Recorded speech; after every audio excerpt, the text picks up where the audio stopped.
Welcome back बच्चों, हम current electricity यह यूनिट पढ़ रहे हैं and this is the third lecture on the topic of current electricity.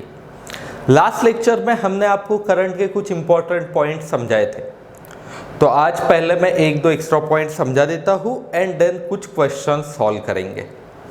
देखो, इफ सपोज ऐसा है, इफ चार्ज Q, एक चार्ज Q है, is rotating in a circle of radius r। एक चार्ज सर्कल के अंदर रोटेट हो रहा है तो फिर कितना करंट बनेगा। देखो ऐसे कुछ, suppose charge Q is rotating in the circle of radius r, ठीक है, विथ स्पीड v, ठीक है, v स्पीड से रोटेट हो रहा है। UCM परफॉर्म कर रहा है ये uniform circular motion in which speed remains constant और magnitude of velocity remains constant. तो देखो, इफ सपोज हमें करंट निकालना है तो करंट कैसे होता है बताओ। Current equals to rate of flow of charge, तो मैं लिख सकता हूँ Q अपॉन T, ये होगी करंट के लिए value, I equals to Q by T। But ये अब टाइम पीरियड कैसा निकाले। देखो, वेलोसिटी और स्पीड, मैं सिंपल लिखता हूं speed equals to distance upon time, ठीक है, डिस्टेंस कितना कवर कर रहा है अपॉन टाइम टेकन। मुझे बताओ, जब ये गोल घूम के आएगा, एक रिवॉल्यूशन परफॉर्म करेगा, कितना डिस्टेंस कवर करेगा ये, जितना कि इस सर्कल का सरकमफरेंस है। ये बेसिक्स में भी पढ़ाया हमने ग्राफ्स में कि ये यहाँ से अगर चार्ज निकलता है गोल घूम के यहाँ पे ही आता है तो फिर ये कितना डिस्टेंस कवर करता है, जितना कि सर्कल का सरकमफरेंस है। So distance is nothing but circumference upon time, speed equals to, so मैं लिख सकता हूँ v equals to circumference 2 pi r upon time t। So t की value 2 pi r upon v, ये आता है टाइम। अब मैं एक काम कर सकता हूँ, ये टाइम की वैल्यू यहाँ पे रख दो। सो I की वैल्यू आएगी Q upon 2 pi r by v और I equals to Q v upon 2 pi r। यही बच्चों वैल्यू, ये आपको याद रखनी है। एंड सर्कल के अगर क्वेश्चन आते हैं तो ऐसे टाइप में आपने अटेम्प्ट करता कि सर्कल के अराउंड चार्ज घूम रहा है। तो ये एग्जाम्पल देता हूँ, एटम के अंदर न्यूक्लियस होता है, न्यूक्लियस के अराउंड इलेक्ट्रॉन्स रिवॉल्व करते हैं, तो उस केस में इलेक्ट्रॉन कितना करंट प्रोड्यूस करते हैं। सिंपल केस, Q की जगह सिर्फ charge on electron EV upon 2 pi r, where r is radius of that orbit, उस ऑर्बिट की रेडियस। सिंपल है ना कंसेप्ट। यही कंसेप्ट आगे चल के मैग्नेटिज्म यह यूनिट में काम में आता है, ठीक है। सो याद रखना है आपको कि for electron revolving around nucleus,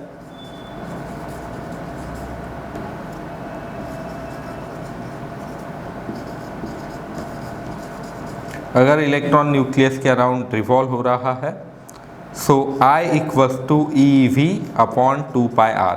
I की वैल्यू ऐसे आएगी, EV बाई 2 पाई r निकल के आती है, ठीक है। याद रखना है आपको, Q की जगह सिर्फ ही लिखना है। हो गया काम, रहेगा इतना याद। और एक एक्स्ट्रा पॉइंट बताता हूँ, खास पॉइंट है। बहुत बार आपको पूछा जाता है कि बताओ चार्ज कितना फ्लो हो रहा है कंडक्टर के क्रॉस सेक्शन से, और करंट वेरी होगा तो चार्ज कितना फ्लो होगा। देखो ऐसे होगा कि चार्ज पूछा होगा, करंट टाइम कर्व आपको दिया रहेगा ऐसे कुछ। The current time curve is given and if we want to calculate the charge flowing through conductor, then how to calculate. देखो, एक काम करना होगा, we know that I equals to rate of flow of charge, I equals to dq by dt. So I can rearrange this equation as dq equals to I dot dt. अगर मुझे q निकालना है तो इसे integrate करना होगा, dq का integration q equals to integration I dot dt. तो देखो बच्चों यहाँ पे इंटीग्रेशन काम में आएगा, जो हमने बेसिक आपको पढ़ाया है, इंटीग्रेशन कैसे करते हैं, कैलकुलस का हिस्सा. सो ये काम में आ सकता है. Whenever current is varying Q can be calculated. देखो अब इसमें ही और आगे एक पॉइंट कि इफ सपोज टाइम के साथ करंट नहीं वेरी हो रहा है तो सिंपल I इंटू टी कर लो, आंसर आ जाएगा. और ये जो है ना बच्चों, it is nothing but area under this curve. ये जो कर्व है ना, इसके नीचे जो एरिया है,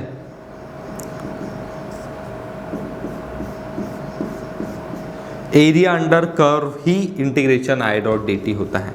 तो मैं इसे ही लिख सकता हूँ area under curve, area under curve I dot D T. So charge कैसे कैलकुलेट करना है, या तो एरिया अंडर कर्व निकाल लो, उसमें ट्रायंगल रेक्टेंगल अलग अलग शेप्स रह सकते हैं, और integration I dot D T, दोनों अलग अलग क्वेश्चंस होंगे. ठीक है. और ये एरिया कैलकुलेट करते वक्त टाइम एक्सिस के साथ करना है. ठीक है. Area is calculated as with time axis. Time axis के साथ ही इस एरिया को फाइंड करना है. ठीक है, फिर रहेगा याद. तो ये पहले दो इंपॉर्टेंट पॉइंट्स लिख लो. मैं बेसिक से कुछ क्वेश्चंस बताता हूँ आपको.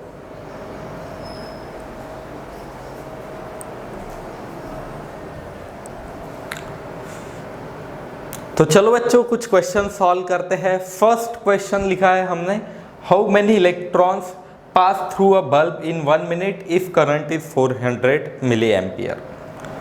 सो हमें नंबर ऑफ इलेक्ट्रॉन्स ढूंढने हैं, बट नंबर ऑफ इलेक्ट्रॉन्स के लिए हमें एक वैल्यू पता है, charge equals to n times electron. Quantization of charge पहले लेक्चर में बताया हमने कि कोई भी बॉडी के ऊपर चार्ज E के मल्टीपल में मिलेगा. मुझे मीन्स चार्ज निकालना होगा. अब चार्ज निकालने के लिए फॉर्मूला क्या है, I equals to Q by T. So मैं यहाँ से लिख सकता हूँ, अगर मुझे चार्ज निकालना है तो चार्ज के लिए ये T डिवाइड में है, ये लेफ्ट हैंड साइड में मल्टीप्लाई हो जाएगा, I into t. Charge equals to current into time. ठीक है. तो पहले चार्ज निकाल लेते हैं. करंट कितना है, 400 मिली एम्पियर. तो 400 milli means 10 raise to the power -3. ठीक है. Milli means 10 raise to the power -3 into time T. T is 1 minute, but minute का आपको सेकंड में कन्वर्ट करना होगा, 60 सेकंड, क्योंकि एम के यूनिट मीटर किलोग्राम सेकंड. ठीक है, ऐसा यूनिट सेकंड. तो इनटू 60 ये होगा चार्ज. मल्टीप्लाई भी कर सकते हो आप. ठीक है. बट क्या हमें चार्ज पूछा था, नहीं, वी वॉन्ट इलेक्ट्रॉन्स. ठीक है. So electrons, number of electrons that is n.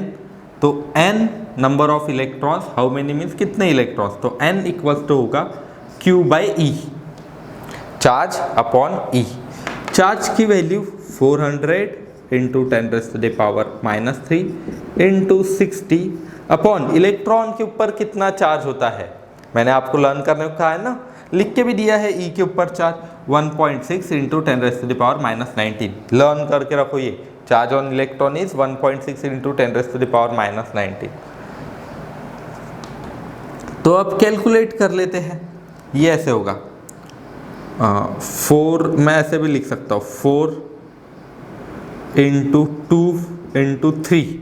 6 को मैंने 2 इंटू 3 लिखा, एंड ये 3 0 cancel upon 1.6 into 10 raise to the power -19. तो 16 5 80. तो ये होगा 16 5. अब ये होगा 5 into 3 into 10 raise to the power 19. यहाँ से मैथ्स के कैलकुलेशन, सिंपल मल्टीप्लिकेशन डिवीजन है, वो तो आप भी कैलकुलेट कर सकते हैं. ये होगा 15 into 10 raise to the power 19 इतने इलेक्ट्रॉन्स बच्चों पास होंगे, ठीक है। 15 into 10⁻19 electrons will pass in 1 minute bulb के अंदर से। तो आप सोच सकते हो कि कितने ज़्यादा इलेक्ट्रॉन्स पास होते हैं इलेक्ट्रिकल इंस्ट्रूमेंट से, ठीक है। तो देख लो ये question quickly.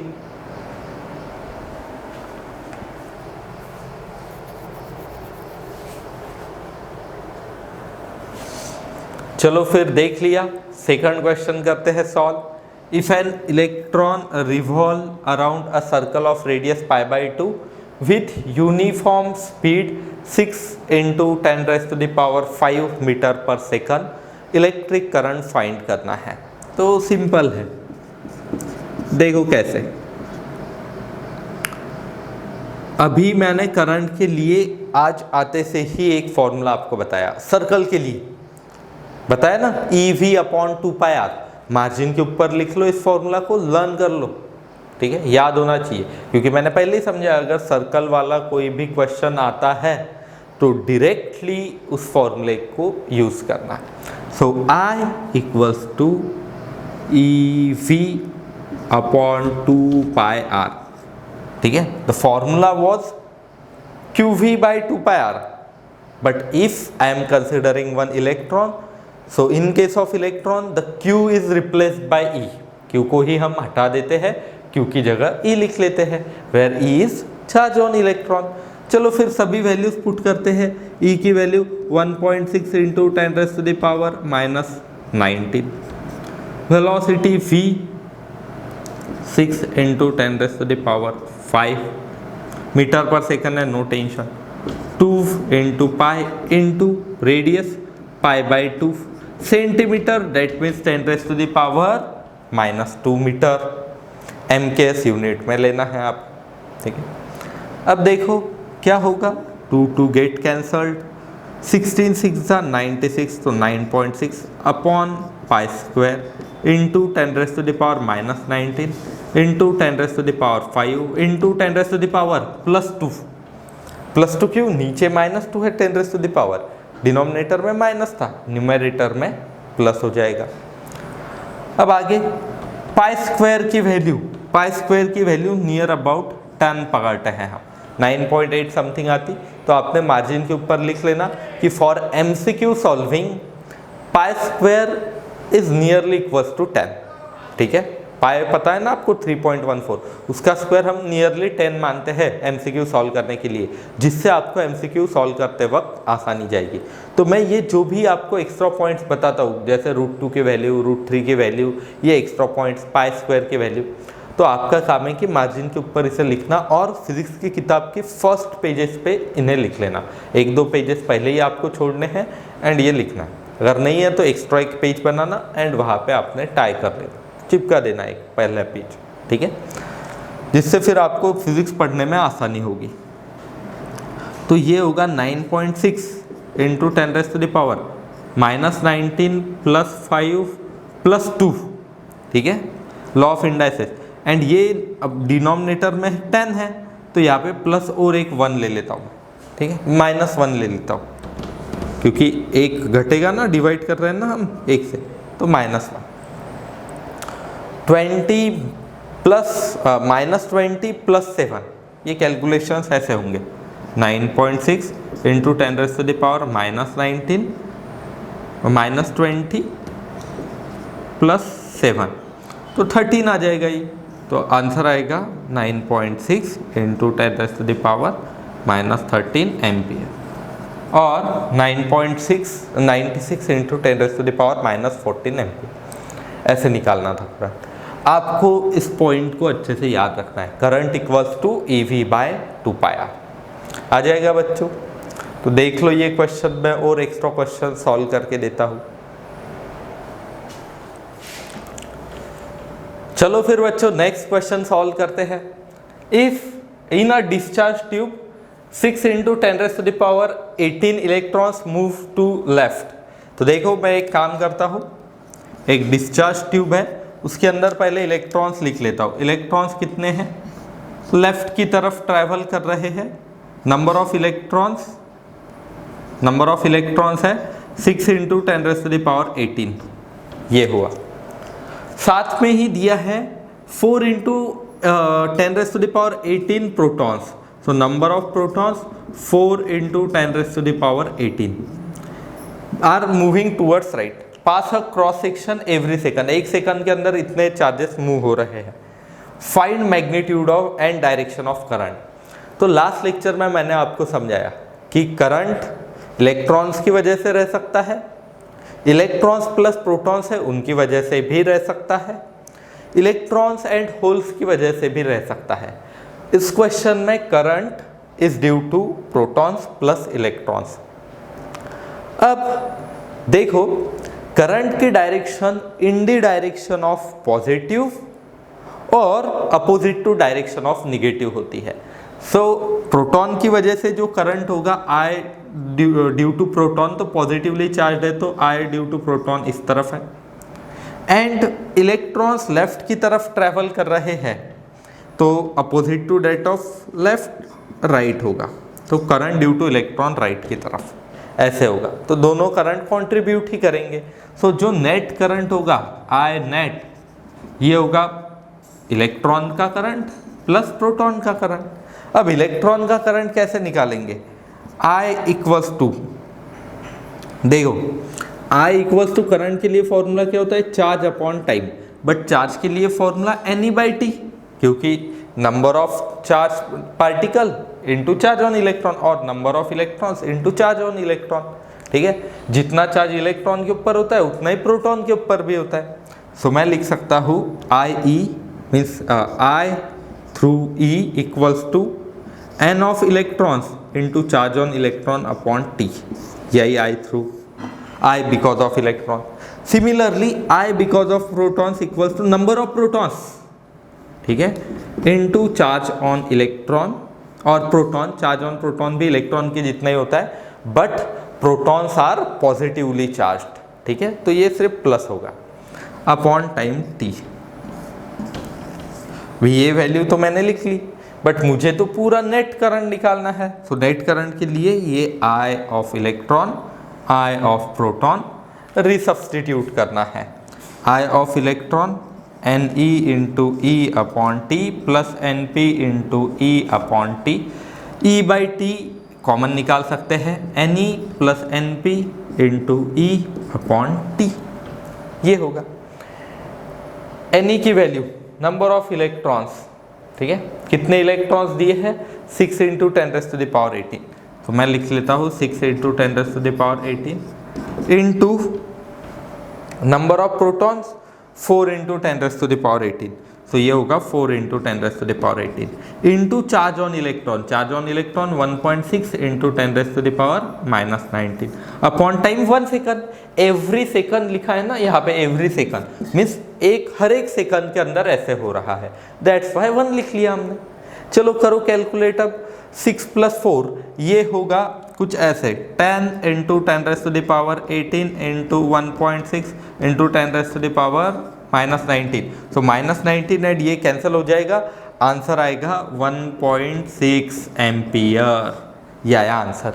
But if suppose direction आपको देखनी है, डायरेक्शन बताओ, टूवर्ड्स पॉजिटिव और अपोजिट टू निगेटिव, वो भी राइट ही है. तो टूवर्ड्स पॉजिटिव मीन्स प्रोटॉन की तरफ राइट, और opposite to electron that is also right.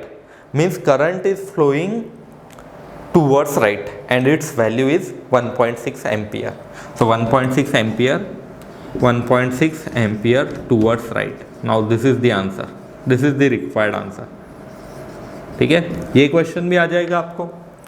तो अच्छे से पॉज करके क्वेश्चन को लिख लो एंड उसके सॉल्यूशन को भी लिख लेना.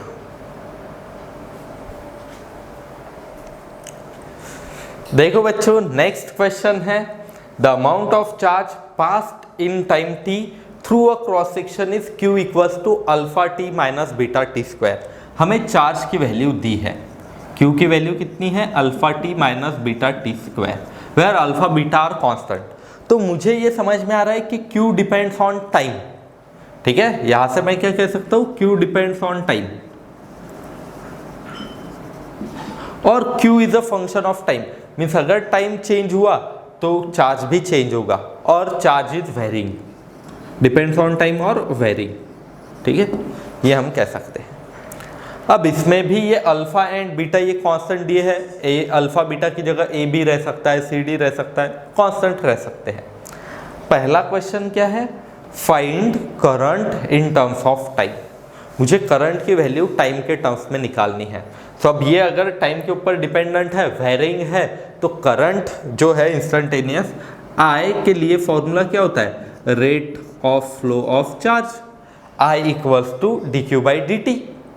चलो फिर करते हैं इसका डेरिवेटिव निकालते हैं, d by D T of alpha T minus beta T square. तो जो हमने कैलकुलस में डेरिवेटिव का पार्ट पढ़ाया था आपको, देखो अब काम में आ रहा है।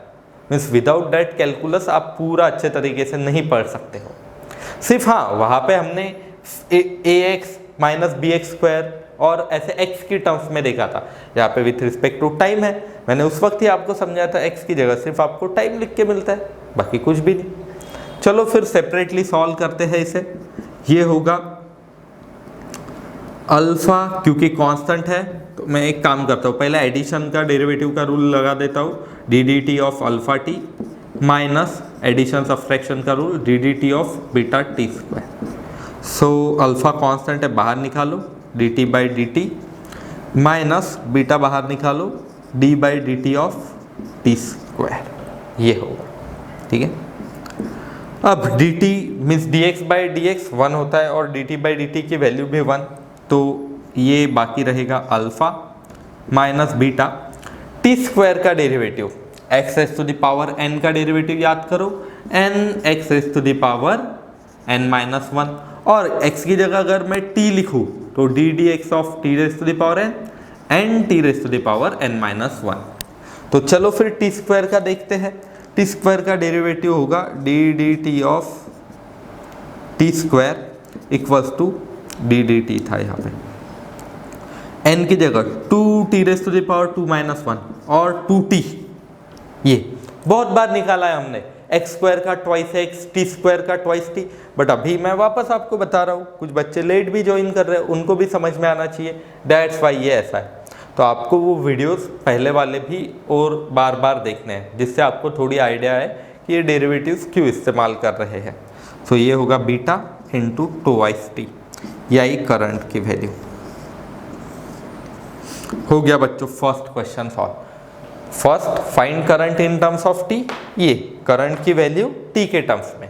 What was given, charge in terms of T, charge in terms of T ये गिवन था, हमने निकाला current in terms of T, ठीक है। नेक्स्ट हमें करंट वर्सेस टाइम ग्राफ निकालना है। करंट वर्सेस टाइम ग्राफ ये ऐसे होगा, y एक्सिस पे करंट, x एक्सिस पे टाइम। अब जो मैंने ग्राफ पढ़ा है, चलो याद करो थोड़ा कि ग्राफ में क्या समझाया था, I equals to alpha minus twice beta t है ना। सो यहाँ पे current that is y axis, current ये y एक्सिस है एंड ये है x axis, time is x axis. तो मैं इस इक्वेशन को रीअरेंज करता हूँ जिससे आपको समझने में आसानी आएगी। I equals to minus twice beta t plus alpha. क्या आप कंपेयर कर सकते हो इस इक्वेशन को, y equals to M X plus C. देखो y को y एक्सिस पे I है, x एक्सिस पे टाइम है, ठीक है। m that is slope minus 2b, means slope negative होना चाहिए, and alpha is y coordinate. So बच्चों ऐसी एक लाइन ड्रॉ करके बताओ हमें जिसका slope negative and y intercept positive है। ऐसे बहुत सारे एग्जांपल्स लिए थे हमने। चलो फिर क्या आपको ये याद आ रहा है, ये हो गया बच्चों। देखो इसमें angle theta is greater than 90, means slope that is m is negative, and इस निगेटिव स्लोप की वैल्यू कितनी है, माइनस ट्वाइस बीटा, यहाँ से दिख रही है, ठीक है। प्लस ये जो c इंटरसेप्ट है, अगर मैं x की वैल्यू 0 डालूँ तो c इंटरसेप्ट की वैल्यू कितनी मिलती है, दैट इज y इंटरसेप्ट की वैल्यू, c की वैल्यू अल्फा के बराबर। तो ये वैल्यू है c की which is equals to alpha, याद रहेगा ये। एंड ये जो है ये डिस्टेंस भी आप निकाल सकते हो, करंट की वैल्यू 0 रखो, ये टाइम निकल के आएगा। If I am putting current equals to 0, I की वैल्यू 0 रख दो, सिर्फ ये कोऑर्डिनेट ढूंढने के लिए। हाँ, आई की वैल्यू 0 रख दो, तो 0 equals to alpha minus twice beta t equals to alpha by twice beta. ये यहाँ पे रख दो अल्फ़ा बाय ट्वाइस बीटा। ये इतने समय के बाद करंट 0 होगा। ठीक है, so graph straight line whose slope is negative. तो आ जाएंगे बच्चों ये क्वेश्चंस। तो ये था आज के लेक्चर के लिए। Have a good day.